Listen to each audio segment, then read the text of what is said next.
why dogs eat grass? We have a social media question from Laura in California. She writes, I have 2 dogs, a 6-year-old Brussels Griffon, her name's Rosie Lou, and the 2-year-old German Shepherd is named Gracie. Oh, I love Gracie, how sweet. What great names. Anyway, I have a garden and sometimes Gracie eats some of the plants and the grass. Is that a problem? And what should you look out for? You know who does that too? Bella Boo Blue. She is a grass-eating girl. Yes. Grass-eating girl. Oh, look at those babies. Oh, so cute. They're super cute. I know. I listen. I'm the Brussels Griffon. Those faces, man. I said, like, as soon as you see them, you can't resist. You can't resist.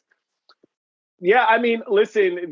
Those two grass-fed dogs, I call them right there. They look healthy and they look happy. And I will just say this right off the bat: anybody who tells you they know exactly why dogs eat grass, they're not actually telling you the truth, because the reality is it varies so much depending upon the dog. Some dogs eat it just out of instinct. Some dogs like the taste of it. So there's been certainly theories about providing roughage so that food can move through the intestine. And then, of course, there is a small subset of dogs who will eat grass if they have an upset stomach, and you'll actually see them vomit. But by far, they are not the majority. So I would say grass in general, totally fine. Nothing necessarily to be careful about, except for these 3 Ps, and I call them parasites, pesticides, and plants. Now, Yes. listen, hookworms, roundworms, Giardia, leptospirosis, these are all bad things. These are all invisible enemies that live in the grass. And if your pet's not on a diligent parasite prevention